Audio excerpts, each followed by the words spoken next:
आओ सुनाऊं कहानी। लाइक शेयर सब्सक्राइब कमेंट करना ना भूलें। आप देख रहे हैं ना उम्र की सीमा हो इश्क नापाक भाग 4।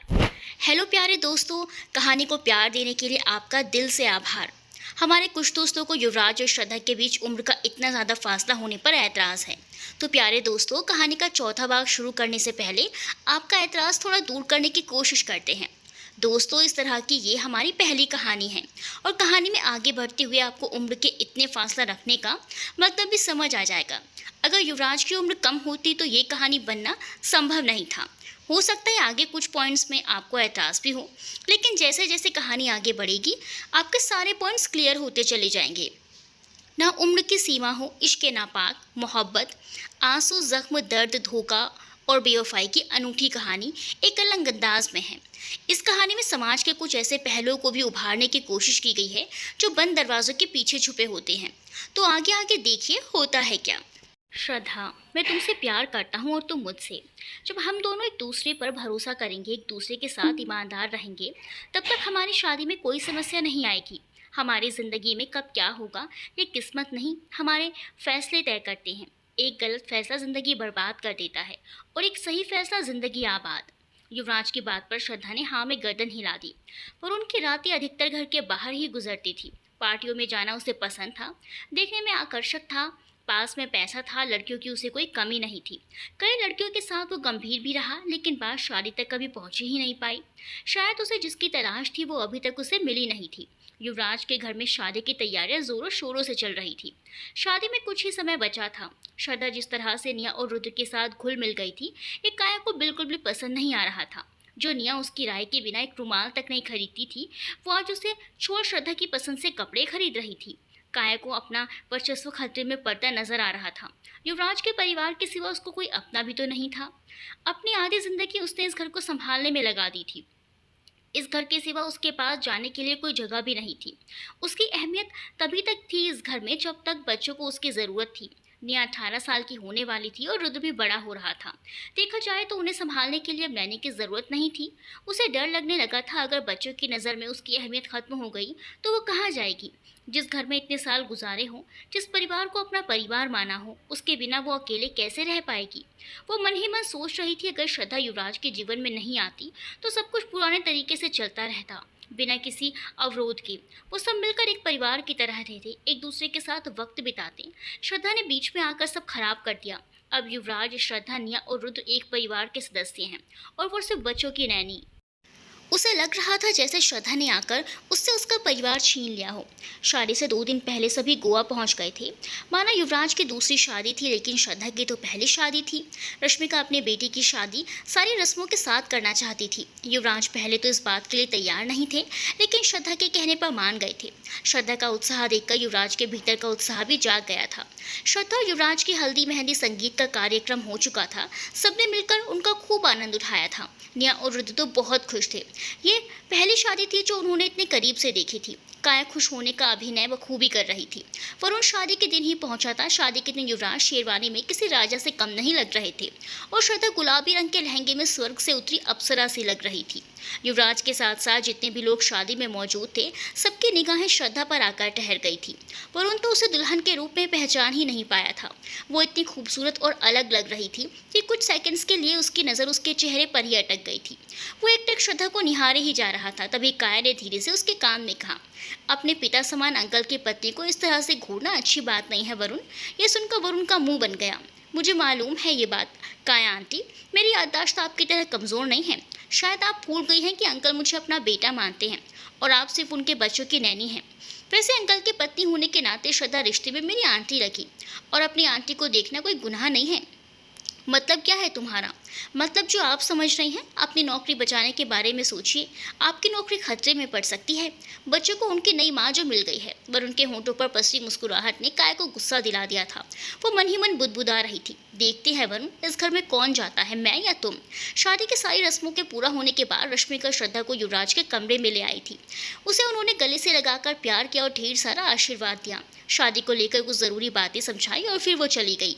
युवराज, निया और रुद्र को गुड नाइट कहने गई तो देखा दोनों किसी बात पर झगड़ रहे थे और काया उनका झगड़ा सुलझाने की कोशिश करने का अभिनय कर रही थी। देखिए ना मिस्टर युवराज, दोनों कुछ सुनने को तैयार ही नहीं है, जरा आप ही दोनों को समझाएं। युवराज आज के दिन बच्चों को डांटना नहीं चाहते थे, इसीलिए प्यार से समझा रहे थे। तभी वरुण भी कमरे में आ गया। क्या बात है, किस बात पर झगड़ रहे हो? रुद्र ने निया की ड्रेस खराब कर दी इस बात पर। अंकल आप कमरे में जाइए, श्रद्धा आपका इंतजार कर रही होगी और मैं और काया आंटी है ना इनका झगड़ा सुलझाने के लिए। युवराज ने बच्चे को गुड नाइट किस किया, वो मुस्कुराते हुए कमरे से बाहर चले गए। और उनको देखते ही काया का मुंह बन गया था। वो समझ गया था बच्चों के झगड़े के बहाने वो युवराज को देर तक बच्चों में उलझाए रखना चाहती थी, क्योंकि आज तक कभी ऐसा नहीं हुआ था कि बच्चों के झगड़े सुलझाने के लिए काया को युवराज का सहारा लेना पड़ा हो। बच्चे उससे इतना प्यार करते थे कि उसकी हर बात मानते थे। श्रद्धा बेसब्री से युवराज का इंतजार कर रही थी। उनके कमरे में कदम रखते ही उसकी सांस में सांस आई। इतनी देर कहाँ लगा दी? शादी की पहली रात को भी कोई अपनी नई नवेली दुल्हन को इतना इंतजार करवाता है? युवराज की हथेलियों में श्रद्धा का चांद जैसा चेहरा जगमगा रहा था। इंतजार तड़प पैदा करती है श्रद्धा, और तड़प एक दूसरे को पाने की चाहत को दोगुना कर देती है। बातें बनाने में आप बहुत तेज हैं युवराज, बहुत भारी लहंगा है युवराज, आपकी इजाज़त हो तो बदल लूँ? तुम्हारी इजाज़त हो तो इसे बदलने में मैं तुम्हारी मदद कर दूँ? आप हद पार करने की कोशिश कर रहे हैं। ये रात ही हदें पार करने की है, इतना आसान नहीं है श्रद्धा युवराज सिंह राठौर के करीब आना। अच्छा, मुश्किल में पड़ जाओगी। इतना आसान नहीं है युवराज सिंह राठौर से दूर रह पाना। चलिए देखते हैं। युवराज श्रद्धा के इतने करीब थे लेकिन फिर भी दूर थे। कि सांसों की गर्माहट से ही श्रद्धा पिघलने लगी थी। उनके स्पर्श के लिए तरसने लगी थी, पर युवराज उसे सिर्फ नजरों से छू रहे थे। युवराज के दूर होते ही श्रद्धा ने उनका हाथ पकड़ लिया। क्यों सता रहे हैं? अभी तक तो मैंने सताना भी शुरू नहीं किया श्रद्धा। आप जीत गए, मैं आपसे दूर नहीं रह सकती युवराज। ये सुनकर उनके होंठों पर मुस्कुराहट आ गई थी। दूर तो मैं भी नहीं रह सकता तुम्हारे बिना, बस यूं ही तुम्हें थोड़ा सा सता रहा था। श्रद्धा और युवराज की सांसें एक दूसरे में उलझने लगी थी, दोनों एक दूसरे में इस तरह से घुल गए थे मानो श्रद्धा कभी युवराज से अलग ही रही थी। सभी लोग अगले दिन बम्बई के लिए निकल गए थे। युवराज और श्रद्धा बाद में देर से जाने वाले थे। सुबह बस दोनों बच्चों को और बाकी मेहमानों को शादी का हिस्सा बनने के लिए शुक्रिया अदा करने आए थे। श्रद्धा का चेहरा रात के बाद से और भी निखर गया था। युवराज भी काफ़ी खुश नजर आ रहे थे। अपने डैडी के चेहरे पर इतनी खुशी देखकर निया अपने डैडी और श्रद्धा के गले लग गई थी। उसने धीरे से श्रद्धा के कान में शुक्रिया कहा, उसके डैडी की ज़िंदगी में खुशी बनकर आने के लिए। सबके मुंबई जाने के बाद युवराज और श्रद्धा होटल के प्राइवेट बीच पर चले गए थे कुछ निजी वक्त बिताने के लिए। एक रात रुकने के बाद वो अगली सुबह फ्लाइट से निकल गए थे मुंबई जाने के लिए। श्रद्धा के गृह प्रवेश की रस्म काया द्वारा की गई थी। उसने श्रद्धा के आने की खुशी में घर को फूलों से बहुत अच्छी तरह सजाया था। घर के हर कोना गुलाब और मोगरे के फूलों की खुशबू से महक रहा था। श्रद्धा ने आज पहली बार युवराज के घर में कदम रखा था। इतना सुंदर घर होगा इसके तो उसने कल्पना भी नहीं की थी। यूँ तो वो रईसी में भी पली बढ़ी थी, लेकिन युवराज की शान और शौकत के आगे वो कुछ भी नहीं थी। वो इस समय खुद को किसी रानी से कम नहीं समझ रही थी। युवराज के घर से उसका दिल खुश कर दिया था। अपने कमरे में जाने से पहले युवराज ने उसकी आंखों में पट्टी बांधी थी। आंखों में पट्टी क्यों बांधी युवराज? तुम्हें सरप्राइज देने के लिए। वो उसका हाथ पकड़कर उसे कमरे में ले गए। श्रद्धा आंखों से पट्टी निकाल दो। जैसे ही श्रद्धा ने आंखों से पट्टी हटाई उसका मुंह खुला का खुला ही रह गया। इतना बड़ा कमरा देखकर। कमरे की दीवारों पर उसकी पसंद के रंग थे। बेड के ठीक सामने वाली दीवार पर उसके बचपन से लेकर बड़ी होने तक की तस्वीरों के कोलाज के साथ श्रद्धा और युवराज की एक बड़ी सुंदर सी तस्वीर लगी हुई थी। कमरे में हर चीज़ खूबसूरत थी। उसके कमरे की खिड़की से समंदर दिखता था। ये घर ठीक वैसा ही था जिसकी कभी वो सपने में कल्पना करती थी। कैसा लगा तुम्हें हमारा कमरा और ये घर? सब कुछ आप जितना खूबसूरत और परफेक्ट है युवराज। वो श्रद्धा का हाथ खींचकर बाथरूम की तरफ ले गए। बाथरूम देखकर तो श्रद्धा का मुंह खुला का खुला रह गया।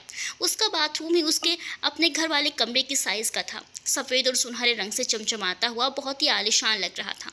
बड़ा सा बाथ टब सुगंधित मोमबत्तियों से सजा हुआ बहुत सुंदर लग रहा था। श्रद्धा आज शाम की डेट बाथ टब में, कैसा आइडिया है? बड़ा ही रोमांटिक आइडिया है। श्रद्धा और युवराज की ज़िंदगी की नई शुरुआत हो चुकी थी और दोनों एक ही दिन बाद ही पेरिस निकल गए थे अपने हनीमून के लिए। युवराज के पास पैसे की कोई कमी नहीं थी और ये बात श्रद्धा अच्छे से महसूस कर रही थी। मुंबई से पेरिस और बिजनेस क्लास में गए थे। पेरिस में कदम रखते ही श्रद्धा को लगा जैसे वो सपनों की दुनिया में आ गई हूँ। ठंडा मौसम, युवराज का साथ और पेरिस का रोमांटिक माहौल, जैसे श्रद्धा को सब कुछ मिल गया हो। इसके बाद कुछ और चाहने की ख्वाहिश ही नहीं बची थी। पेरिस की सड़कों पर युवराज का हाथ थामे चलना श्रद्धा को बेहद रोमानी लग रहा था। जिस भी ओर नज़र दौड़ाई, प्रेम जोड़े एक दूसरे के प्रति अपना प्रेम खुलकर व्यक्त करते हुए नजर आ रहे थे। यहाँ आकर उसे महसूस हो रहा था कि सच में प्यार में उम्र कोई मायने नहीं रखती। एक बेंच पर बुजुर्ग दंपति एक दूसरे का हाथ थामे बैठे हुए थे। बात करते हुए हंस रहे थे, बीच बीच में प्यार से एक दूसरे को स्पर्श भी कर रहे थे। युवराज देखो ना, वो बुजुर्ग जोड़ा कितना अच्छा लग रहा है साथ में बैठे हुए। दोनों को आपस में प्यार करके अभिव्यक्त करते देख कुछ भी बुरा नहीं लग रहा, बल्कि सुखद लग रहा है। सच कहूँ तो श्रद्धा, बाहर के लोगों से भी बहुत कुछ सीखा जा सकता है। बूढ़े हो जाने का ये अर्थ नहीं कि हम अपनी इच्छाओं को ही मार दें। जब तक जिंदगी है उसका उत्साह मनाना चाहिए। हमारे यहाँ एक 40-50 की उम्र आपने पार कर ली तो बस जीवन में भजन कीर्तन और नाती पोते खिलाने के सिवा जीने का कोई मकसद नहीं रह जाता। यहाँ के बुजुर्ग लोग भी उत्साह और जोश से जीते हैं, युवा लोगों की तरह। हर कल्चर में कुछ ना कुछ अच्छा होता है सीखने के लिए। ये बात तुमसे सही कही युवराज। शुक्रिया मुझे पेरिस लाने के लिए। यहाँ के माहौल में ही कुछ ऐसा है जो आपको अंदर प्यार से भरे जज्बात पैदा कर देता है। युवराज और श्रद्धा के बीच का फासला कम होता जा रहा था, लेकिन परवाह किससे थी? यहाँ किसी को किसी से कोई मतलब नहीं था। कोई आपको गंदी नज़रों से घूरने वाला नहीं था। सबकी अपनी अपनी दुनिया थी और सब उसमें खुश थे। पेरिस को यूं ही प्यार का शहर नहीं कहा जाता। शाम को लाइट से पूरा पेरिस जगमगाने लगा था। एफिल टावर से पूरा पेरिस देखा जा सकता था। टावर के अंदर बड़े रेस्टोरेंट में दोनों के नज़ारों का आनंद लेते हुए खाना खाया। ये श्रद्धा की ज़िंदगी के सबसे बेहतरीन दिन थे। युवराज, प्यार और पेरिस तीनों एक दूसरे के पर्याय बन गए थे। अगले दिन वो दोनों नोट्रे डैम गए थे। इसे फ्रांस और यूरोप में फ्रेंच गोथिक वास्तुकला के बेहतरीन उदाहरणों में से एक माना जाता है। आधा समय पेरिस घूमने में निकल जाता था और आधा समय प्यार में। दोनों क्रूज का आनंद लेने सीन नदी भी गए थे, जो इंग्लिश चैनल के रास्ते से होते हुए पेरिस में लगभग 800 किलोमीटर तक बहती है। सीन नदी में नाव की सवारी लियोथ्रे, नोट्रे डैम कैथेड्रल और आईफिल टावर जैसे दर्शनीय स्थलों के बीच से होकर जाने वाले कई पुलों से गुजरती है। एक सीन क्रूज लगभग 1 घंटे तक चलता है, लेकिन रात में पेरिस को देखने का ये सबसे बेहतरीन तरीका है। श्रद्धा नाव से सैर करते समय इतनी खुश थी कि उसने युवराज को प्यार से गले लगा लिया था। सूर्यास्त के बाद शहर के मुख्य स्थल रोशनी से जगमगा उठे थे। ऐसा लग रहा था जैसे प्यार का शहर रोशनी के शहर में तब्दील हो गया हो। इसके मशहूर शॉपिंग स्टोर जैसे कि लेस गैलरीज, लायाफेट, ट्रूए, ब्यूग्रेनल से श्रद्धा और युवराज ने सबके लिए सामान खरीदा था। दोनों शॉपिंग करके जल्दी होटल आ गए थे। अगली सुबह उन दोनों की मुंबई की फ्लाइट थी। श्रद्धा युवराज के सीने पर सरक कर लेटी हुई थी और युवराज उसके बालों को सहला रहे थे। शुक्रिया श्रद्धा, मुझसे शादी करने के लिए। जिंदगी में तुम्हारे आने के बाद महसूस हुआ कि मैं कितना अकेला था। तुमने जो मुझे खुशी दी है मैं उसे शब्दों में बयां नहीं कर सकता। पैसा था, बच्चे थे, पर कोई ऐसा नहीं था जिसका हाथ थामे मैं जीवन का लंबा सफ़र तय कर सकूं, जिसके साथ खुलकर बात कर सकूं, जिसकी बाहों में मैं भरकर प्यार कर सकूं। तुमने मेरी ज़िंदगी को अपने प्यार से रोशन कर दिया है। अब तो दिल बस यही चाहता है, कभी बीते ना ये रातें, कभी बीते ना ये दिन। हनीमून खत्म हो गया था और दोनों पेरिस से मुंबई वापस आ गए थे। युवराज अपने काम में व्यस्त हो गए थे। अब शाम को ऑफिस से घर जल्दी आ जाती थी। श्रद्धा अपनी नई शादीशुदा जिंदगी का आनंद ले रही थी। काफ़ी दिनों से उसकी अपनी मम्मी से मुलाकात नहीं हुई थी, इसीलिए एक दिन समय निकाल कर वो उनसे मिलने घर चली गई थी।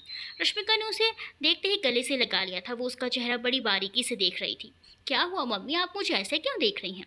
खुश होना श्रद्धा, युवराज तुम्हें खुश तो रखता है ना? हाँ मम्मी, मैं बहुत खुश हूँ। वो मेरा बहुत ख्याल रखते हैं। मैं तुम्हारे आपसे संबंधों के बारे में बात कर रही हूँ। ओह मम्मी, चिंता करने की कोई ज़रूरत नहीं है। हम दोनों के बीच सब कुछ बहुत अच्छा है। दरअसल आज मैं आपको शुक्रिया कहने आई थी। आप मुझे शादी के लिए नहीं समझाती तो मैं इस शादी के लिए कभी हाँ नहीं करती। पहले मैं इस शादी को लेकर आश्वस्त नहीं थी, पर जैसे जैसे युवराज को जानने लगी, उनके साथ वक्त बिताने लगी, तब एहसास हुआ कि उनसे बेहतरीन जीवन साथी मेरे लिए कोई और हो ही नहीं सकता था। वो बेस्ट हैं। उनके साथ ऐसा लगता है जैसे सारी दुनिया मेरी मुट्ठी में हो। हमारा पेरिस ट्रिप बहुत अच्छा रहा। आपके लिए भी कुछ खरीद कर लाई हूँ, ये लीजिए अपने तोहफे। तोहफे देखकर रश्मिका बत्रा के चेहरे पर बड़ी सी मुस्कुराहट आ गई। दिल खोल कर पैसा खर्च किया है युवराज ने पेरिस में। मज़ा आ गया इतने खूबसूरत तोहफे देखकर। वैसे घर में सबका व्यवहार कैसा है तुम्हारे प्रति? अच्छा है। घर में किसको क्या पसंद है खाने में? मुझे क्या पता मम्मी, ये सब काया देखती है। युवराज को क्या पसंद है खाने में? कहा ना, घर के सारे काम काया देखती है। जब सब काया देखती है तो तुम क्या करती हो घर में? युवराज के ऑफिस जाने के बाद जिम चली जाती हूँ, फिर घर आकर थोड़ा आराम करती हूँ, टीवी देखती हूँ, दोस्तों से फ़ोन पर बातें करती हूँ, फिर शाम को युवराज के ऑफिस से घर आने के बाद उनके साथ समय बिताती हूँ। ये सुनकर रश्मिका को गुस्सा आ गया था। तुम्हारा दिमाग ठिकाने पर है कि नहीं? आप ऐसे क्यों बातें कर रही हैं मुझसे? तो क्या और करूं? तुम्हारी शादी हो गई है श्रद्धा, अब तुम युवराज की पत्नी हो। तुम्हारे उसकी हर छोटी बड़ी पसंद नापसंद के बारे में पता होना चाहिए। अपने पति के लिए खाना बनाने से लेकर परोसने तक की जिम्मेदारी तुम्हारी होनी चाहिए, ना कि उस काया की। साथ रहकर प्यार करने से ही रिश्ता मजबूत नहीं बनता। उसके लिए छोटी छोटी चीज़ें करो जो उसे पसंद है। मैं रोज़ खाना बनाने के लिए नहीं कह रही, हफ्ते में एक दिन भी प्यार से उसे खाना बनाकर खिला दूंगी तो तुम्हारी अहमियत उसकी नज़रों में और भी बढ़ जाएगी। अब वो तुम्हारा घर है, घर की बागडोर तुम्हारे हाथ में होनी चाहिए, न कि काया के हाथ में। किचन को, घर के नौकरों को अपने नियंत्रण में रखो। इतने बड़े घर की मालकिन हो, घर को अच्छे से चलाना सीखो। एक बात हमेशा याद रखना, पैसे की अकड़ कभी किसी पर मत दिखाना। प्यार से अपना वर्चस्व कायम करो घर में। हर पति को ऐसी पत्नी चाहिए होती है जो उसके बिस्तर के साथ साथ उसका घर, उसके रिश्ते भी संभाले। शारीरिक सुख तो बाजारू औरतों से भी मिल सकता है, लेकिन घर तो पत्नी ही संभालती है। कुछ समझ में आ रही है कि नहीं? मैं तुम्हारे भले के लिए कह रही हूँ श्रद्धा। मैंने कई बार काया को युवराज को कुछ अलग ढंग से देखते हुए देखा है। वो शादी में सिर्फ खुश होने का अभिनय कर रही थी, खुश नहीं थी। मम्मी, हो सकता है युवराज के लिए उसके दिल में भावनाएं हों, लेकिन उनके दिल में ऐसा कुछ भी नहीं है। मैं समझती हूँ बेटा, बस मैं इतना चाहती हूँ कि मेरी बेटी के घर की बागडोर उसके हाथ में होनी चाहिए, ना कि बच्चों की नैनी के हाथ में। जी मम्मी। वैसे ये वरुण किस तरह का लड़का है? पता नहीं मम्मी, वो देर रात तक पार्टी करके सुबह घर आता है और फिर शाम तक सोता रहता है। रश्मिका मन ही मन सोच रही थी कि अच्छा है वो ज़्यादातर घर से बाहर रहता है। देखने में सुंदर और जवान है, श्रद्धा का हम उम्र है। वक्त का कुछ भरोसा नहीं है, पाँव फिसलते देर नहीं लगती। शादी में उनकी नज़र वरुण और काया पर ही थी। दोनों राहु केतु जो थे, श्रद्धा की कुंडली पर ग्रहण लगाए बैठे थे। खैर, आज के लिए श्रद्धा के लिए इतना ज्ञान ही काफ़ी था वरुण के विषय में। करना फिलहाल ठीक नहीं था। श्रद्धा अपनी मम्मी के साथ कुछ देर वक्त बिताने के बाद अपने घर चली गई थी। मन ही मन उनकी कही हुई बातों के बारे में सोच रही थी। शादी को भी कुछ ही दिन तो हुए थे और उसकी मम्मी उसे रसोई में उलझा जाना चाहती थी। अपने दिल की माने तो वो इस समय सिर्फ युवराज में उलझना चाहती थी। इतनी बेशुमार दौलत का फ़ायदा ही क्या जब उसे घर के कामों में जाकर अपना सर खपाना पड़े। वैसे भी युवराज ने कभी उससे कुकिंग स्किल्स के बारे में बात नहीं की। इन्हीं सब बातों में उलझी हुई थी कि कब युवराज कमरे में दाखिल हुए उसे पता ही नहीं चला। आपका भाई पता ही नहीं चला। किसके ख्यालों में गुम है मेरी श्रद्धा, जो उसे मेरे आने के बारे में पता ही नहीं चला? श्रद्धा आपकी है तो ख्याल भी आपके ही होंगे। क्या हुआ बताओ तो? कुछ नहीं, मम्मी के घर गई थी बस। जब से वहाँ से आई हूँ सर दर्द कर रहा है। ये सुनकर युवराज के चेहरे पर चिड़चिड़ाहट नजर आने लगी थी। सरू, उन्होंने तुम्हें कुछ ज्ञान की बातें सिखाई होंगी जिनकी वजह से तुम्हारा सर दुख रहा है। क्या कहा उन्होंने? यही कि मुझे खाना बनाना सीख लेना चाहिए। हर आदमी के दिल का रास्ता उसके पेट से होकर जाता है। ये कहावत अब पुरानी हो गई है, ऐसा कुछ नहीं है। मेरे दिल में पहले से ही तुम हो। वहाँ तक जाने के लिए मेरे पेट के रास्ते से गुजरने की ज़रूरत नहीं है। इतने नौकर चाकर हैं घर में, तुम्हें इन सब में उलझने की ज़रूरत नहीं है। अगर तुम्हें पसंद है खाना बनाना तो तुम कुकिंग क्लास पर जाकर सीख सकती हो, लेकिन मुझे खुश करने के लिए सीखने की कोई ज़रूरत नहीं है। मुझे खुश करने के लिए और भी तरीके हैं। युवराज शराब भरी आंखों से श्रद्धा की तरफ देख रहे थे। मैं आपकी बात का मतलब अच्छे से समझ रही हूँ युवराज, पर अभी तो आप आए हैं, थोड़ा आराम कीजिए। आराम करने के बाद बच्चों के साथ समय बिताइए और फिर अपनी श्रद्धा के पास आइए। ये समय निया और रुद्र का है। मैं नहीं चाहती कि वो समझे कि मैंने आपको उनसे छीन लिया। तुम्हें पता है श्रद्धा, दिन प्रतिदिन मेरे दिल में तुम्हारे लिए प्यार बढ़ता ही जा रहा है। तुम्हारी इस बात ने मेरे दिल को छू लिया है। युवराज ने प्यार से श्रद्धा के माथे को चूमा और दोनों बच्चों के कमरे की तरफ निकल गए। निया और रुद्र युवराज को आज जल्दी घर देखकर खुश थे। वो अपने डैडी को पूरे दिन का ब्यौरा दे रहे थे। काया उनके आते ही उठकर बाहर चली गई थी। निया तो श्रद्धा को और श्रद्धा ही कहकर बुलाती थी, क्योंकि उनकी उम्र में कुछ सालों का ही फासला था। रुद्र को समझ नहीं आ रहा था वो श्रद्धा को क्या कहकर बुलाए। क्या हुआ रुद्र, किस बारे में सोच रहे हो? डैडी, मुझे समझ नहीं आ रहा मैं आपकी वाइफ को क्या कहकर बुलाऊं। उसके इस मासूम से सवाल पर सभी हंस पड़े। श्रद्धा ने उसके सर पर प्यार से हाथ रखते हुए कहा, तुम्हारा जो मन चाहे तुम मुझे बुला सकते हो। क्या मैं आपको श्रद्धा मॉम कहकर बुला सकता हूँ? हाँ ज़रूर। युवराज श्रद्धा के चेहरे की तरफ देख रहे थे। उन्हें लगा था श्रद्धा मना कर देगी रुद्र को उसे मॉम बुलाने के लिए, लेकिन श्रद्धा ने हाँ कहकर उन्हें सरप्राइज कर दिया था। श्रद्धा की हाँ सुनते ही रुद्र श्रद्धा की मॉम कहते हुए उसके गले लग गया था। रात को डिनर के बाद युवराज और श्रद्धा अपने कमरे में दूसरे का हाथ थामे लेटे हुए थे। श्रद्धा, आज तुमने मुझे फिर से सरप्राइज कर दिया। सच कहूँ तो मैं खुद भी हैरान हूँ अपने जवाब पर। आप तो जानते ही हैं जो मेरे दिल में आता है वो मैं एकदम से कह देती हूँ। रुद्र ने जब मॉम बुलाने के लिए इजाज़त मांगी तो मैं मना नहीं कर पाई। पता नहीं क्यों, लेकिन मुझे निया और रुद्र से मिलते ही एक जुड़ाव सा महसूस हुआ था। निया मेरे लिए दोस्त की तरह है और रुद्र तो आप बेटे की तरह हो गया है। बड़ा अजीब सा है यह एहसास, आपको शब्दों में समझा नहीं सकती। पता नहीं मैं एक अच्छी मॉम होने की जिम्मेदारी निभा पाऊंगी कि नहीं। तुम्हें कुछ अलग से करने की ज़रूरत नहीं है श्रद्धा, बस तुम जैसी हो वैसे ही रहो। तुम मुझे ऐसे ही पसंद हो। वैसे एक बात कहूँ, मुझे लगता है भविष्य में तुम एक अच्छी माँ बनोगी। इस बात का क्या मतलब निकालूं? मतलब कि मुझे श्रद्धा जैसी प्यारी सी बेटी चाहिए। ये सुनकर श्रद्धा मुस्कुराने लगी। वैसे तुम्हारी क्या राय है इस बारे में? अभी रुद्र की मॉम बनने की जिम्मेदारी तो ठीक से निभा लूं, बाद में सोचते हैं इस बारे में। अभी मैं सिर्फ 23 साल की हूँ युवराज, मैं इतनी जल्दी माँ नहीं बनना चाहती। अभी मैं सिर्फ आपके साथ जीना चाहती हूँ, अपनी शादीशुदा जिंदगी को आनंद लेना चाहती हूँ। वो तो मैं भी चाहता हूँ, लेकिन तुम बच्चे तो चाहती हो ना। हाँ, मुझे भी तो जूनियर युवराज चाहिए। ये बात सुनकर युवराज ने श्रद्धा को गले से लगा लिया था। युवराज श्रद्धा के साथ बहुत खुश थे। जिस तरह से उनके बच्चों को अपनाया था, जिस तरह से वो उनका ख्याल रखती थी, उसके इस स्वभाव ने उनके दिल को छू लिया था। युवराज और श्रद्धा की खुशी से एक इंसान था जो खुश नहीं था, और वो थी काया। आज रुद्र का श्रद्धा को मॉम बुलाना बिल्कुल भी अच्छा नहीं लगा था। उसे उसने बचपन से पाला था, लेकिन कभी गलती से भी उसके मुंह से उसके लिए मॉम शब्द नहीं निकला। काया के लिए बच्चे ही उसका सब कुछ थे, लेकिन श्रद्धा के आने से उसे उनके दूर होने का डर सताने लगा था। सुबह बच्चों को स्कूल भेजने के बाद काया घर के बाकी सदस्यों के नाश्ते का इंतजाम देखने रसोई में गई थी। कुछ देर बाद तैयार होकर युवराज और श्रद्धा भी आ गए थे। श्रद्धा के नाश्ते में ग्रीन स्मूदी और उबले हुए अंडे थे, और युवराज के लिए उपमा था। वरुण अभी सोकर उठा था, सोफे पर बैठकर ब्लैक कॉफ़ी पी रहा था। युवराज, ये स्मूदी पीकर देखिए ना, कितनी स्वादिष्ट बनी है, श्रद्धा ने चहकते हुए कहा। इससे पहले कि युवराज कुछ कहते, काया बीच में बोल पड़ी। युवराज को ग्रीन स्मूदी पसंद नहीं है। वो ज़्यादातर नाश्ते में इडली, सादा डोसा या उपमा खाना पसंद करते हैं। युवराज ने काया की बात को अनसुना करते हुए श्रद्धा का स्मूदी वाला ग्लास दे लिया। स्मूदी पीते ही उन्होंने कहा, ये स्मूदी तो वाकई में बड़ी स्वादिष्ट है। श्रद्धा, कल से योगा करने के बाद मैं भी स्मूदी लूँगा। ये सुनकर श्रद्धा के होंठों पर मुस्कुराहट आ गई थी, और काया के चेहरे पर गुस्सा, जिसे उसने अपनी मुस्कुराहट के पीछे छुपा लिया था। वरुण सोफे से दोनों के चेहरों को देख रहा था और मन ही मन मुस्कुरा रहा था। उसने सोचा क्यों न काया आंटी को थोड़ा और चिढ़ाया जाए। वरुण अपनी कॉफ़ी लेकर डाइनिंग टेबल पर बैठ गया। काया आंटी, अब अंकल की शादी हो गई है, श्रद्धा है ना सब संभालने के लिए, अब आप आराम कीजिए। बहुत सालों से आप इस घर को संभाल रहे हैं, आराम करना तो बनता है। युवराज, वरुण सही कह रहा है काया, तुम बस बच्चों का ख्याल रखो, बाकी घर का और मेरा ख्याल रखने के लिए श्रद्धा है। जी सही कह रहे हैं आप। काया काम का बहाना बनाकर वहाँ से निकल गई थी। युवराज भी ऑफिस चले गए थे। अब बचे थे वरुण और श्रद्धा। श्रद्धा उठकर अपने कमरे में जा ही रही थी कि वरुण ने रोक लिया। थोड़ी देर बैठो ना श्रद्धा, मुझे जिम जाना है। वरुण, कौन से जिम जाती हो? तुम्हें जानकर क्या करना? नाराज़ क्यों हो रही हो? मैं तो ऐसे ही पूछ रहा था। कुछ काम है तो बोलो, वरना मैं जा रही हूँ। वरुण ये पूछना तो नहीं चाहता था, लेकिन अचानक से उसके मुंह से निकल गया, तुमने अंकल से शादी क्यों की? पैसे के लिए? यही जवाब सुनना चाहते थे ना तुम? ये सवाल युवराज से जाकर पूछा। जो उनका जवाब होगा वही मेरा भी होगा। मुझे समझ नहीं आ रहा तुम मुझसे इतनी बेरुखी से क्यों बात कर रही हो। मुझे बहुत बुरा लगता है जब लोग हमारी शादी पर सवाल उठाते हैं। एक तो वैसे ही काया को लेकर मन परेशान था, और जब तुमने शादी को लेकर सवाल किया तो गुस्सा आ गया। सॉरी श्रद्धा, मुझे वो सवाल नहीं पूछना चाहिए था। वैसे तुम काया आंटी को लेकर क्यों परेशान हो? पता नहीं, जब भी वो पास होती है तो अंदर से कुछ अच्छा महसूस नहीं होता। ऐसा लगता है जैसे युवराज और मेरे बीच कोई काली परछाई खड़ी हो। साफ शब्दों में कहूँ तो मुझे उसकी ऊर्जा बेहद नकारात्मक लगती है। उसे परेशान होने की ज़रूरत नहीं है, वो सिर्फ बच्चों की नैनी है। दरअसल इतने सालों से वो घर संभाल रही थी, अचानक तुम्हारे आ जाने से वो थोड़ा असुरक्षित महसूस कर रही है। मैं समझती हूँ, चलो मैं चलती हूँ, ठीक है।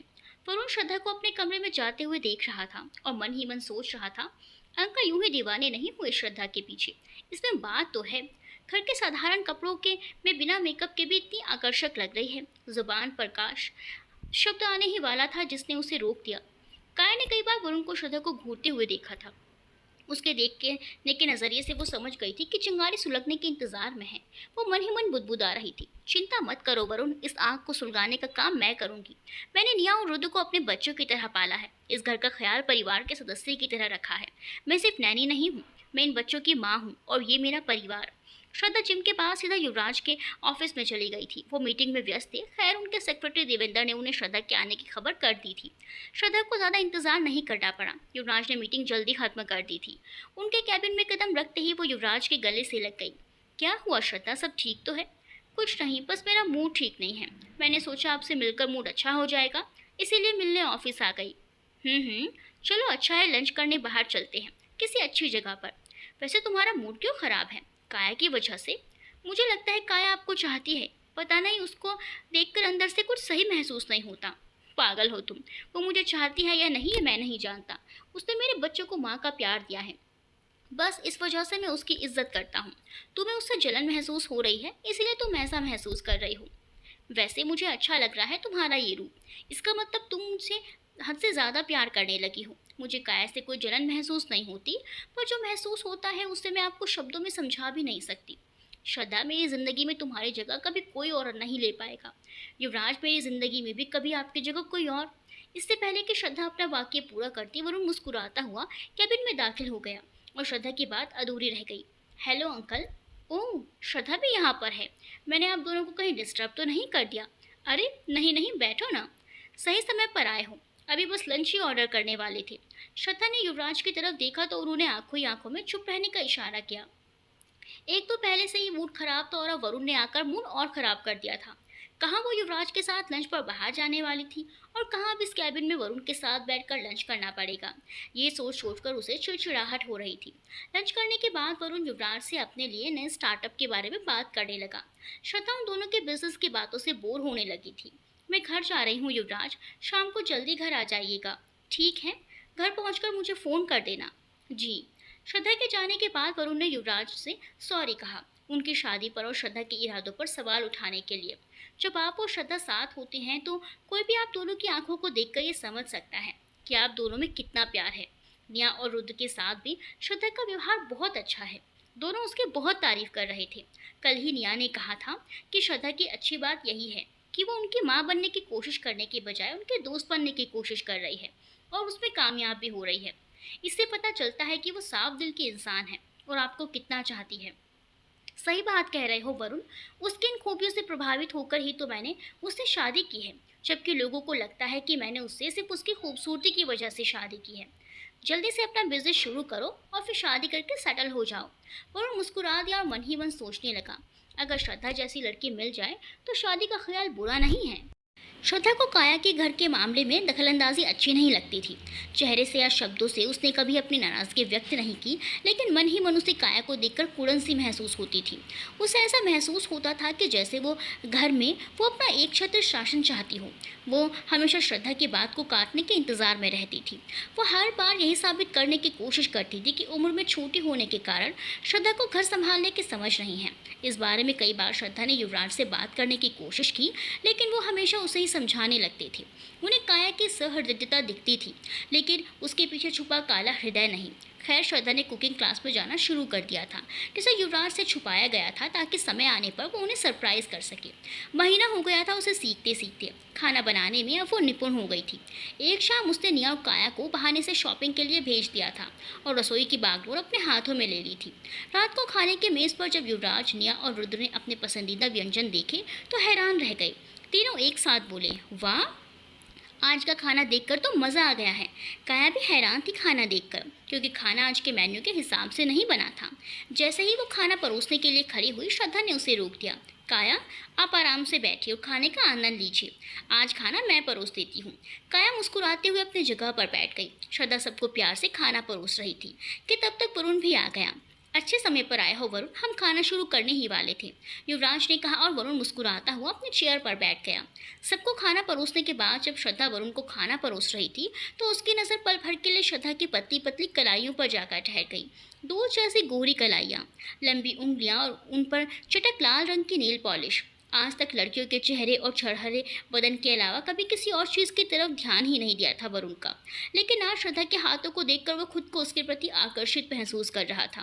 तभी काया ने हल्के से कोहनी मारी और वरुण अपनी कल्पना की दुनिया से बाहर आ गया। पहला निवाला खाया ही था युवराज ने कि उनके मुंह से निकला, आज का खाना किसने बनाया है? ना तो ये शालू के हाथ का स्वाद है और ना ही काया का। श्रद्धा ने मुस्कुराते हुए कहा, आज का खाना श्रद्धा युवराज सिंह राठौर ने बनाया है। सभी उसके चेहरे की तरफ हैरानी से देख रहे थे। मजाक मत करो श्रद्धा, सच कहो, कहाँ से मंगवाया है खाना? युवराज, मैं सच कह रही हूँ, मैं पिछले 1 महीने से कुकिंग क्लास में जा रही हूँ। आपको इसीलिए नहीं बताया क्योंकि मैं आपको सरप्राइज़ देना चाहती थी। बड़ा ही स्वादिष्ट सरप्राइज़ था श्रद्धा। अब सुबह के नाश्ते और रात के डिनर की जिम्मेदारी तुम्हारी रही। अब इतना स्वाद खाना खाने के बाद मैं किसी और के हाथ का खाना नहीं खाऊंगा। निया और रुद्र अपने डैडी की हाँ में हाँ मिला रहे थे। निया और रुद्र ने खाना खाने के बाद श्रद्धा को इतना टेस्टी खाना बनाने के लिए गले लगाकर थैंक यू कहा। काया और वरुण ने भी मुस्कुराते हुए आभार प्रकट किया। श्रद्धा खाने की मेज समेट रही थी, तभी युवराज उसका हाथ पकड़कर कमरे की तरफ ले जाने लगे। ये सब काया कर लेगी श्रद्धा, तुम कमरे में चलकर थोड़ा आराम कर लो। ये बात सुनकर काया का पारा चढ़ गया था और वरुण मुस्कुराते हुए उसकी तरफ देख रहा था। इतना मत मुस्कुराओ वरुण, मुझे पता है तुम्हारे दिमाग में श्रद्धा को लेकर क्या चल रहा है। आप इतनी अंतर्यामी कब से हो गई आंटी? वैसे मैं किसके बारे में क्या सोचता हूँ उस बारे में सोचने में अपना दिमाग लगाने से अच्छा है कि इस घर में अपनी नौकरी बचाने के बारे में सोचिए। श्रद्धा के कहने पर अंकल ने आपको घर से बाहर कर दिया ना, तो दर दर भटकती फिरेंगी। ये शानो शौकत तो बाहर मिलने से रही, और वैसे भी इस उम्र में इस साधारण शक्ल सूरत के साथ आपकी दूसरी शादी होना लगभग असंभव सा ही है। और उनकी इस बात ने काया का सीना छलनी कर दिया था। उसकी आंखों में आंसू नजर आने लगे थे। तुम्हें कोई हक नहीं है मेरी शख्सियत पर नकारात्मक टिप्पणी करने का। बात करते हुए कम से कम उम्र का तो लिहाज रखो। पर उनको अपनी गलती का एहसास हो चुका था, लेकिन अब कोई फ़ायदा नहीं था। शब्द जुबान से निकल चुके थे जो वापस नहीं लिए जा सकते थे। वो उन्हें सॉरी कहकर अपने कमरे में चला गया था। काया का मन ठीक नहीं था। वो लॉन में चली गई थी टहलने के लिए। ना चाहते हुए भी आंखों से आंसू बरबस बहे जा रहे थे। उसके चेहरे पर वरुण द्वारा की गई टिप्पणी उसे बर्दाश्त नहीं हो रही थी। साधारण शक्ल सूरत वाली बात उसके दिमाग में मानो छप सी गई थी। मन ही मन यही सोच रही थी कि अगर वो खूबसूरत होती तो आज वो काया युवराज सिंह राठौड़ होती। उसने कभी अपने ऊपर ध्यान ही नहीं दिया, बस अच्छी सीरत को ही सब कुछ समझती रही। वो समझ गई थी पुरुषों को अच्छी सीरत नहीं, खूबसूरत चेहरा और तराशा हुआ जिस्म आकर्षित करता है, जो उसके पास नहीं था। ऐसे ही उसने युवराज के कमरे की ओर देखा और देखते ही सांसें जोर से धड़कने लगी। खिड़की पर उनकी परछाई दिख रही थी, एक दूसरे के करीब होते हुए। ये देखकर वो झट से अपने कमरे में चली गई। वह उन पर आए गुस्से की दिशा श्रद्धा और युवराज की तरफ मुड़ गई थी। उनकी नज़दीकियाँ उसे एहसास दिलवा रही थी कि इतने सालों से वो कितनी अकेली थी। बच्चों को संभालते संभालते वो भूल चुकी थी कि वो एक औरत भी थी। उसकी भी अपनी ज़रूरतें थी। वो भी चाहती थी कोई उसे प्यार करे, उसकी परवाह करे। उसका बंजर पड़ा मन प्यार की एक बूंद के लिए तरसने लगा था। वो रेगिस्तान में मरुस्थल की उम्मीद करने लगी थी। युवराज के प्रति जो चाहत दिल में दबी हुई थी वो सर उठाने लगी थी। इधर काया के सीने में दबी हुई इच्छाएं उफान मार रही थी। उधर युवराज और श्रद्धा एक दूसरे के प्यार में डूबे हुए थे। आज तो तुमने मुझे फिर से सरप्राइज कर दिया श्रद्धा। तुमने मेरे लिए खाना बनाना सीखा, और ना सिर्फ मेरी पसंद का बल्कि बच्चों की पसंद का भी खाना बनाया। इस बात ने तो मेरे दिल को भीतर तक छू लिया है। तुम एक परफेक्ट वाइफ हो। बोलो तुम्हें क्या तोहफा चाहिए? जिस भी चीज़ पर हाथ रखोगी वो तुम्हारे कदमों में लाकर रख दूंगा। ये सुनकर श्रद्धा मुस्कुरा उठी। आपको पाने के बाद मेरी सारी ख्वाहिशें खत्म हो गई हैं युवराज। मुझे आपके प्यार के सिवा कुछ भी नहीं चाहिए। बस यही दुआ है रब से कि हमारी मोहब्बत को कभी किसी की बुरी नज़र ना लगे और आप मुझे हमेशा यूं ही चाहते रहें। श्रद्धा और युवराज की शादी को 6 महीने बीत चुके थे। जिंदगी अपनी रफ्तार से आगे बढ़ रही थी। निया 18 साल की हो चुकी थी। उसने कॉलेज जाना शुरू कर दिया था। उसके और श्रद्धा के बीच दोस्ती दिन पर दिन गहरी होती जा रही थी। वो अपनी निजी बातें काया से साझा करने की बजाय श्रद्धा से करने लगी थी। रुद्र को भी श्रद्धा का साथ ही भाता था। अक्सर वो दोनों मिलकर वीडियो गेम खेला करते थे। श्रद्धा के आने से काया की ज़रूरत घर में ना के बराबर रह गई थी। निया बड़ी हो चुकी थी और रुद्र भी इतना छोटा नहीं था कि उसे नैनी के साथ की ज़रूरत हो। बच्चों को श्रद्धा के इतने करीब देखकर उसे कभी कभी लगता था कि वो आखिर इस घर में क्यों रह रही है, जब उसकी यहाँ किसी को ज़रूरत ही नहीं है। रात को निया काया की गोद में सर रख कर लेटी हुई थी। निया, अब तुम लोग बड़े हो गए हो, अपना ख्याल खुद रख सकते हो, और वैसे भी अब तो श्रद्धा भी है तुम सबका ध्यान रखने के लिए। मेरी यहाँ कोई ज़रूरत नहीं है। मैंने दूसरी जगह नौकरी तलाशना शुरू कर दिया है। नौकरी मिलते ही मैं यहाँ से चली जाऊँगी। निया गुस्से से उठकर बैठ गई थी। आंटी, अगर फिर से आपने यहाँ से जाने की बात की ना, तो मैं कभी आपसे बात नहीं करूँगी। किसने कहा हमें आपकी ज़रूरत नहीं है? बच्चे चाहे कितने भी बड़े क्यों ना हो जाएं, उन्हें माँ की ज़रूरत हमेशा रहती है। आप हमारे लिए हमारी माँ की तरह हैं और श्रद्धा दोस्त की तरह। निया की बातें सुनकर काया की आंखों में आंसू आ गए थे। उसने प्यार से उसे गले लगा लिया था। काया को खुशी थी कि उसके इतने सालों की मेहनत बेकार नहीं गई थी। इस घर पर अभी भी उसका अधिकार था। रात को श्रद्धा युवराज के कंधे पर सर रख कर लेटी हुई थी। अचानक से उठकर वो वॉशरूम की तरफ भागी। श्रद्धा को उल्टियाँ हो रही थी। युवराज वॉशरूम के बाहर घबराए हुए खड़े थे। श्रद्धा, क्या हुआ? तुम्हारी तबीयत तो ठीक है? कुछ देर बाद श्रद्धा बाहर आई तो उसका चेहरा एकदम उतरा हुआ लग रहा था। युवराज ने उसे आराम से बिस्तर पर बैठाया, पानी दिया पीने के लिए और प्यार से उसके बाल सहलाने लगे। कुछ बाहर का खाना खाया था क्या श्रद्धा? नहीं युवराज, कल से मन उल्टी वाला हो रखा था। सोचा अपने आप ठीक हो जाएगा, लेकिन अब तो तबीयत और भी खराब लग रही है। ठीक है, कल सुबह डॉक्टर के पास चलेंगे। कुछ देर बाद युवराज तो सो गए थे, लेकिन श्रद्धा जाग रही थी। उसे डर लग रहा था सोच सोच कर कि कहीं वो प्रेग्नेंट तो नहीं। ऐसा नहीं था कि वो माँ नहीं बनना चाहती थी, लेकिन समस्या ये थी कि वो अभी इतनी जल्दी नहीं माँ बनना चाहती थी। वो अभी बेफिक्र होकर अपनी शादीशुदा ज़िंदगी एंजॉय करना चाहती थी, युवराज के साथ घूमना चाहती थी। सुबह भी श्रद्धा की तबीयत में कुछ खास सुधार नहीं था। सुबह नहाने के लिए जा रही थी कि उसे चक्कर आ गया और वो दीवार का सहारा लेकर कुर्सी पर बैठ गई। युवराज को भी समझ नहीं आ रहा था कि श्रद्धा को हो क्या रहा है। श्रद्धा, तुम ठीक हो? नहीं युवराज, मुझे डर लग रहा है। किस बात से? मुझे लग रहा है कहीं मैं प्रेग्नेंट तो नहीं। ये सुनकर युवराज के चेहरे पर मुस्कुराहट आ गई। इसमें डरने की क्या बात है श्रद्धा? अगर ये सच हुआ तो मेरे लिए इससे बड़ी खुशी की बात कोई और हो ही नहीं सकती। चलो डॉक्टर के पास चलते हैं। डॉक्टर के पास जाकर ये कंफर्म हो गया था कि श्रद्धा प्रेग्नेंट है। ये खबर सुनकर युवराज जितने खुश थे, श्रद्धा अंदर ही अंदर उतनी सहमी हुई थी। उसे लग रहा था अब इतनी तकलीफ हो रही है तो आगे जाकर ना जाने कितनी तकलीफ होगी। बहुत सारे विचार उसके दिमाग में घूम रहे थे। युवराज उसे उसकी मम्मी के घर छोड़कर ऑफिस चले गए थे। श्रद्धा अपनी मम्मी को देखते ही उनके गले लगकर रोने लगी।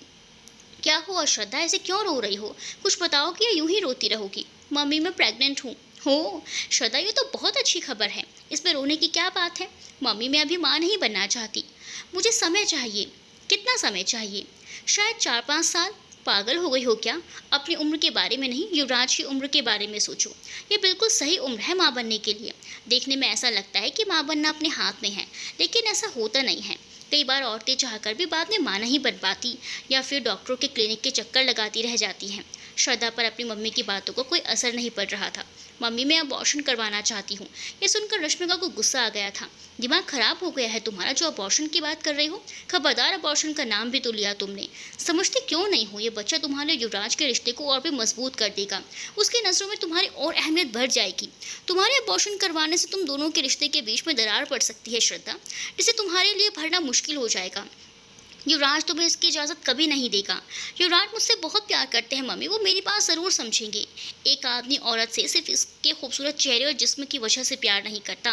वो उसे इसीलिए प्यार करता है क्योंकि वो उसका घर, उसके रिश्ते संभालती है, उसके बच्चों को जन्म देकर उसका परिवार बनाती है। ये तुम्हारा और युवराज का पहला बच्चा है और वो तुम्हें उसके बच्चे को मारने की इजाज़त कभी नहीं देगा। श्रद्धा ने सोचा था उसकी माँ उसे समझाएगी, लेकिन हमेशा की तरह वो अपनी सोच उस पर लाद रही थी। पहले शादी के लिए दबाव बनाया और अब बच्चे के लिए। अभी तक तो बच्चा आया भी नहीं था दुनिया में, तब ये हाल था। 9 महीने बाद जब वो आ जाएगा तब उसका क्या हाल होगा, ये सोचकर ही उसका मन घबरा रहा था। अपनी मम्मी के घर से शाम तक वापस आ गई थी। रात को डिनर पर युवराज ने सबको ये गुड न्यूज़ भी सुना दी थी। सब खुश थे, लेकिन काया सिर्फ खुश होने का अभिनय कर रही थी। युवराज को पाने की चाह और भी प्रबल होती जा रही थी काया के मन में। बच्चों के आ जाने से श्रद्धा की अहमियत और भी बढ़ जाएगी युवराज की नज़रों में। ये सोचकर उसके मन ही मन तकलीफ हो रही थी। श्रद्धा अबॉर्शन करवाना चाहती थी, लेकिन उसे समझ नहीं आ रहा था इस बारे में युवराज से बात कैसे करे। बच्चे के प्रति उनका उत्साह देखकर उसकी बात करने की हिम्मत नहीं हो रही थी, पर बात करना भी ज़रूरी था। रात के खाने के बाद वो युवराज लॉन में टहल रहे थे। युवराज, मैं आपसे कुछ कहना चाहती हूँ। हाँ कहो ना। श्रद्धा को समझ नहीं आ रहा था वो बात कैसे कहे। कैसी क्या बात है जिसमें इतना सोचने की ज़रूरत पड़ रही है? मैं अबॉर्शन करवाना चाहती हूँ। युवराज गुस्से से श्रद्धा की तरफ देख रहे थे। उन्होंने उसका हाथ जोर से पकड़ा और उसे अंदर बेडरूम में ले गए। काया ने यह नज़ारा देख लिया था। वो समझ गई थी कि मामला ज़रूर गंभीर है, क्योंकि युवराज को इतनी आसानी से गुस्सा नहीं आता था। युवराज ने कमरे में घुसते ही जोर से दरवाज़ा बंद कर दिया था। श्रद्धा युवराज का गुस्सा देखकर सहम गई थी। हाँ अब बोलो, तुम क्या कह रही थी? उसने बड़ी हिम्मत करके कहा। मैं अभी मानसिक रूप से इस बच्चे के लिए तैयार नहीं हूँ, मुझे थोड़ा समय चाहिए। युवराज उससे तेज़ आवाज़ में बात करने लगे। तो ये बात तुम्हें प्रेग्नेंट होने से पहले सोचनी चाहिए थी, तब क्यों इस बात का ख्याल नहीं रखा? देखो श्रद्धा, मैंने तुम पर कभी बच्चे के लिए दबाव नहीं डाला, लेकिन अब किस्मत से तुम प्रेग्नेंट हो गई हो तो मैं तुम्हें अबॉर्शन की इजाज़त बिल्कुल भी नहीं दूंगा। अपने ही बच्चे को मारने का पाप मैं अपने सिर पर नहीं ले सकता। तुम्हारे अंदर एक जान पल रही है जिसने सांस लेना भी शुरू कर दिया है। ये बच्चा मेरे और तुम्हारे रिश्ते की निशानी है, प्यार की निशानी है। इसे मारने की भी कैसे सोच सकती हो तुम? युवराज, आप इतनी भावुकता से भरी बातें करके मुझे मेरी नज़रों में नीचे गिराने की कोशिश मत कीजिए। आप मेरी बात समझने की कोशिश क्यों नहीं कर रहे हैं? बच्चा मुझे 9 महीने कोख में रखना है। उसकी वजह से जितनी भी शारीरिक तकलीफें होंगी जब वो मुझे झेलनी है, तो बच्चे को जन्म देना है कि नहीं, उसका अधिकार भी मुझे होना चाहिए कि नहीं? ईश्वर ने माँ बनने का अधिकार औरत को ही दिया है, आदमी को नहीं। लेकिन इसीलिए जाहिर सी बात है कि बच्चे को जन्म देने की पीड़ा तुम्हें ही सहन करनी पड़ेगी। मैं इस बारे में और बहस नहीं करना चाहता। श्रद्धा तकिए में मुंह छुपाकर रो रही थी। युवराज पीठ पलट कर लेट गए थे। आज इतने महीनों में पहली बार उनका झगड़ा हुआ था। उसे रोता हुआ देखकर युवराज को भी अच्छा नहीं लग रहा था। उन्होंने श्रद्धा को अपने करीब खींच लिया और उसे प्यार से आंसू पोंछने लगे। सॉरी श्रद्धा, इस तरह से रो तो मत, अब मेरी तरफ देखो। वो अभी भी रोए जा रही थी। मेरी बात अच्छे से सुनो श्रद्धा, 9 महीने के इस सफ़र में तुम अकेली नहीं हो, मैं तुम्हारे साथ हूँ। अगर तुम अच्छे से अपना ख्याल रखोगी, खुश रहोगी, डॉक्टर का कहा मानोगी, तो तुम्हें कोई तकलीफ नहीं होगी। मैं चाहता हूँ तुम इस बच्चे को जन्म दो। क्या तुम अपने युवराज के लिए इतना नहीं कर सकती? कल को मुझे कुछ हो गया तो कोई निशानी तो रहनी चाहिए ना मेरे और तुम्हारे पास। मुझे तुम्हारे जैसे दिखने वाली एक बेटी चाहिए श्रद्धा। युवराज की भावुकता से भरी बातों ने श्रद्धा को सोचने पर मजबूर कर दिया था। वो बच्चा नहीं चाहती थी, लेकिन युवराज को दुखी करके वो अबॉर्शन का फैसला भी नहीं ले सकती थी। ना चाहते हुए भी उसने बच्चे को जन्म देने का निर्णय ले लिया था। युवराज इस बात से खुश थे। वो श्रद्धा को मनाना अच्छी तरह से जानते थे। प्रेगनेंसी के कारण श्रद्धा का मूड हर पल बदलता रहता था। उल्टियों के कारण उसे चिड़चिड़ाहट, कमजोरी बढ़ती जा रही थी। हर वक्त थका हुआ सा महसूस करती थी। रसोई की बागडोर फिर से काया के हाथ में आ गई थी। युवराज ऑफिस चले गए थे और श्रद्धा बाहर लॉन में उदास सी बैठी हुई थी। उसे अकेले बैठे देख काया उसके पास आकर बैठ गई। तुम्हारे लिए कुछ लाऊं श्रद्धा, पीने के लिए? प्रेगनेंसी को भी 2 महीने ही हुए हैं और उसी में तुम्हारी हालत इतनी ख़राब हो गई है। 9 महीने का लंबा सफ़र कैसे तय करोगी? मैं भी यही सोच रही हूँ। कभी कभी डर लगता है सोचकर कहीं डिलीवरी के वक्त मैं मर गई तो मेरे सपनों का क्या होगा। कभी कभी मन करता है अबॉर्शन करवा लूँ, लेकिन अब देर हो चुकी है। अभी तुम्हारी उम्र ही क्या है श्रद्धा? ये उम्र तो ज़िंदगी खुलकर जीने की है, ना कि जिम्मेदारियों में बंधने की। तुम्हें प्रेग्नेंट होने से पहले सोचना चाहिए था। गलतियां हो जाती है ज़िंदगी में, ना चाहते हुए भी। क्या कर सकते हैं। वैसे बुरा ना मानो तो अभी भी वक्त है। तुमने इस बारे में युवराज से बात की क्या? वो इसके खिलाफ हैं। ठूसा नींबू पानी भेजो तुम्हारे लिए। नींबू भिजवा दीजिए मेरे लिए। काया मुस्कुराते हुए अंदर चली गई थी। उसकी और श्रद्धा की बातचीत से उसे उस दिन के युवराज के गुस्से की वजह के बारे में पता चल गया था। बच्चे को लेकर दोनों के अलग अलग मत थे। इसका मतलब चिंगारी को आग में तब्दील किया जा सकता था। काया के मन में अपने भविष्य को लेकर पैदा हुई असुरक्षा की भावना उसे वो करने पर मजबूर कर रही थी जो उसके व्यक्तित्व से मेल नहीं खाता था। जिस घर को उसने अपनी जवानी के इतने कीमती साल दिए हों, जिस आदमी के बच्चे संभालने में उसे अपना पूरा जीवन झोंक दिया हो, उस घर को ऐसे ही छोड़कर जाना संभव नहीं था। श्रद्धा के आने से पहले पूरा घर वो संभालती थी। युवराज उसके साथ समय बिताते थे, चाहे बच्चों के बहाने ही सही। लेकिन अब वो सिर्फ बच्चों की नैनी बनकर रह गई है और युवराज भी अब उससे बात नहीं करते। ये बात उसे मन ही मन बहुत तकलीफ देती थी। काश सिमी के जाने के बाद उसने अपने युवराज के बारे में सोचा होता, तो क्या पता आज उसके नाम के साथ राठौर लगा होता। युवराज को संभालने के बजाय उसने सारा ध्यान बच्चों को संभालने पर लगा दिया। उनकी ज़रूरतों की तरफ ध्यान ही नहीं दिया। ये 11 साल कब बीते पता ही नहीं चला और अचानक से युवराज श्रद्धा को लेकर घर आए, पत्नी के बनाकर। खैर, जब जागो तभी सवेरा। श्रद्धा को आजकल एक ही बात सुकून देती थी, वो थी युवराज का उसे ज़रूरत से ज़्यादा प्यार करना और उसका ख्याल रखना। वो रोज़ रात को उसे छोटे छोटे बच्चों की हंसते हुए वीडियोस दिखाते थे, जिन्हें देखकर उसके चेहरे पर भी मुस्कुराहट आ जाती थी। वो धीरे धीरे अपने बच्चे को स्वीकारने लगी थी। जिंदगी को जब हम स्वीकारने लगते हैं तो कभी कभी वो हमें अस्वीकार कर देती है। आजकल काया ही श्रद्धा के खाने पीने का ख्याल रख रही थी। दोनों के बीच के रिश्ते में भी सुधार हो रहा था। घर में युवराज से लेकर बच्चों तक उसका बहुत ख्याल रख रहे थे। पहले से बेहतर हो रही थी। जब से श्रद्धा प्रेग्नेंट हुई थी तब से उसको डॉक्टर के पास जाने के अलावा कहीं बाहर घूमने का जाना लगभग बंद सा हो गया था। पहले ख़राब तबीयत के कारण खुद ही बाहर जाने का मन नहीं करता था, पर जब से तबीयत संभली थी वो बाहर जाने के बारे में सोच रही थी। उसने युवराज से इस बारे में बात की तो उन्होंने साथ जाने से मना कर दिया, क्योंकि इन दिनों में वो काम में काफ़ी व्यस्त थे और अकेले जाने की उसे इजाज़त नहीं थी। इस बात पर दोनों के बीच काफ़ी बहस भी हो गई थी। रात को फिर से श्रद्धा ने बाहर जाने की बात कही तो युवराज को गुस्सा आ गया। तुम समझती क्यों नहीं हो? डॉक्टर ने 3 महीने सावधानी बरतने के लिए कहा है। कुछ दिन और शांति से घर में बैठ जाओगी तो कुछ बिगड़ नहीं जाएगा। बात ऐसे कर रही हो जैसे कल तुम्हारी ज़िंदगी का आखिरी दिन हो, और अगर कल तुम मॉल नहीं जाओगी तो तुम्हारी मॉल घूमने की तमन्ना अधूरी रह जाएगी। जो खरीदना है ऑनलाइन शॉपिंग करके खरीद लो। युवराज, मैं सिर्फ 1-2 घंटे के लिए बाहर जा रही हूँ। आप समझते क्यों नहीं? मैं घर में रहकर पक गई हूँ। बच्चों के अलावा भी मेरी अपनी ज़िंदगी है। बच्चे की चिंता है, मेरी नहीं। श्रद्धा, तुम हर बात में बहस क्यों करती हो? आप हर छोटी बात को इतना बड़ा क्यों बना देते हैं? मैं खुद कार चलाकर नहीं जाऊँगी, ड्राइवर को साथ लेकर जाऊँगी। बाहर का जंक फूड भी नहीं खाऊँगी। अब इससे ज़्यादा और क्या सावधानी बरतूँ? मैं कल शाम को जल्दी घर आ जाऊँगा, दोनों साथ चलेंगे, ठीक है? अब श्रद्धा को कभी कभी युवराज का स्वभाव समझ नहीं आता था। बच्चे को लेकर कुछ ज़्यादा ही भावुक हो रखे थे आजकल। इन दिनों उन दोनों को अंदाज़ा भी नहीं था कि अक्सर काया बच्चों के कमरे में जाने के बहाने से इनके कमरे के बाहर कान लगाकर बातें सुना करती थी। इंसान का स्वार्थ उसे किस हद तक गिरा सकता है ये कहा नहीं जा सकता। युवराज ने 5 बजे का समय दिया था, लेकिन 2 घंटे इंतज़ार करने के बाद उनका मैसेज आया था। कि ज़रूरी मीटिंग के कारण उन्हें घर आने में देर हो जाएगी। ये बात सुनकर श्रद्धा का पारा चढ़ गया था। वो गुस्से में हॉल में चहलकदमी कर रही थी। श्रद्धा, 2 मिनट आराम से बैठो और ये जूस पी लो। इतना गुस्सा बच्चे के लिए ठीक नहीं। बच्चे का नाम सुनते ही उसे गुस्सा आ गया। इस घर में सबको बच्चे की ही पड़ी है, जैसे मैं तो इस घर में हूँ ही नहीं। हर वक्त बच्चा बच्चा सुनकर मेरे कान पक गए हैं। उसकी तेज़ आवाज़ सुनकर बच्चे भी कमरे से बाहर आ गए थे। श्रद्धा ने काय से जूस का ग्लास लेकर एक ही सांस में पी लिया था। उसने ड्राइवर को आवाज़ लगाई। श्रद्धा, ड्राइवर को यहीं पास की दुकान में सामान लेने भेजा है। श्रद्धा ने कार की चाबी उठाई, गुस्से से बाहर निकल गई। इधर श्रद्धा मॉल के लिए निकली, उधर उसके जाने के कुछ ही देर बाद युवराज की गाड़ी घर में घुसी। वो जल्दी से अपने कमरे में गए। उन्हें लगा श्रद्धा वॉशरूम में होगी। वो बाहर से ही उसे सॉरी कहने लगे। सॉरी श्रद्धा, आने में देरी के लिए। चलो जल्दी से बाहर आ जाओ, किसी अच्छे से होटल में डिनर के लिए चलते हैं। मॉल फिर कभी चल पड़ेंगे। जब श्रद्धा का कोई जवाब नहीं आया तो उन्होंने दरवाज़ा खोल कर देखा। श्रद्धा अंदर नहीं थी। उन्होंने उसे फ़ोन लगाया जिस पर घंटी बज रही थी, लेकिन वो उठा नहीं रही थी। गुस्से से उन्होंने काया को आवाज़ लगाई। श्रद्धा कहाँ है? आपके देर से आने की खबर सुन वो गुस्से में खुद ही कार चलाकर मॉल चली गई। मैंने उसे रोकने की कोशिश की। जब नहीं मानी तो मैंने ड्राइवर को साथ ले जाने के लिए कहा, लेकिन तब भी नहीं रुकी। गुस्से में बार बार कह रही थी, इस बच्चे ने तो उसकी ज़िंदगी ख़त्म कर दी है। काफ़ी परेशान थी। युवराज का गुस्सा इस समय 7वें आसमान पर पहुंचा हुआ था। कुछ ही देर बाद उसने फ़ोन पर किसी अननोन नंबर से कॉल आया। हेलो, आपकी पत्नी का नाम श्रद्धा सिंह राठौर है? जी हाँ, उनकी कार का एक्सीडेंट हो गया है और उन्हें ज़ख्मी हालत में सिटी हॉस्पिटल में लाया गया है। आप जल्दी यहाँ पहुँचें। ये खबर सुनकर युवराज के होश उड़ गए थे। उन्होंने फटाफट अपने ड्राइवर को कार निकालने के लिए कहा। काया निया और रुद्र के साथ हॉल में ही बैठी हुई थी। क्या हुआ मिस्टर युवराज, आप इतनी हड़बड़ी में क्यों हैं? श्रद्धा का एक्सीडेंट हो गया है, वो सिटी हॉस्पिटल में है। हो सकता है मुझे रात में आने में देर हो जाएगी। तुम बच्चों का ख्याल रखना। निया और रुद्र ये खबर सुनकर डर गए थे। युवराज उसी समय घर से निकल गए थे। काया बच्चों को समझा रही थी। निया, रुद्र, डरने की ज़रूरत नहीं है। श्रद्धा को कुछ नहीं होगा।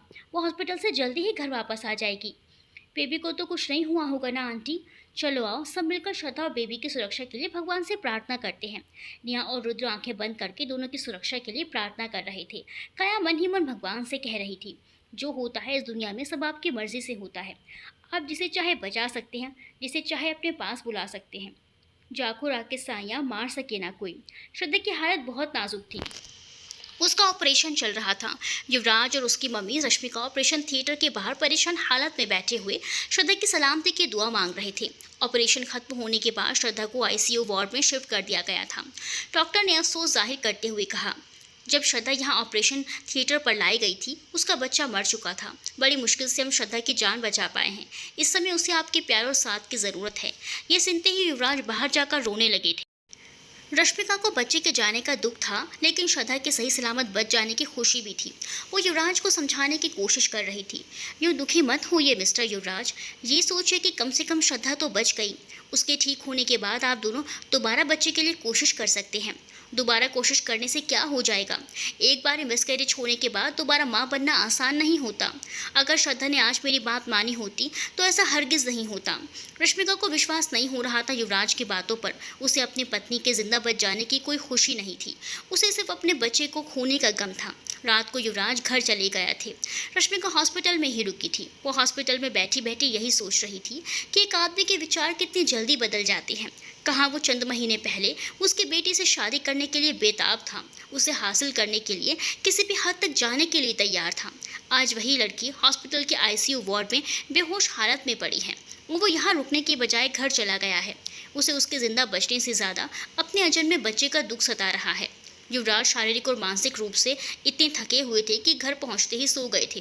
देर रात सोने के कारण उनकी आंख भी सुबह देर से खुली। निया कॉलेज और रुद्र स्कूल जा चुके थे। घर में वो और काया ही बचे थे सिर्फ। युवराज डाइनिंग टेबल पर उदास से बैठे हुए नाश्ते का इंतजार कर रहे थे। काया ने टेबल पर नाश्ता लगा दिया था। अब श्रद्धा कैसी है? बेबी तो ठीक है ना? श्रद्धा आईसीयू में है, उसका मिसकैरेज हो चुका है। युवराज का उदास चेहरा और आंखों में नमी देखकर काया ने उन्हें सांत्वना देने के लिए उनका हाथ अपने हाथों में ले लिया था। वो उन्हें समझा ही रही थी कि तभी वरुण हाथ में बैग थामे हुए हॉल में दाखिल हुआ। उसे देखते ही काया ने अपना हाथ पीछे खींच लिया। वरुण ये नज़ारा देख चुका था। उसने दोनों को हेलो कहा और काया को कॉफ़ी नाश्ते का इंतज़ाम करने के लिए कहा। क्या हुआ अंकल, आप इतने उदास क्यों हैं? और श्रद्धा कहाँ है? कल रात उसका एक्सीडेंट हो गया था वरुण, वो हॉस्पिटल में है।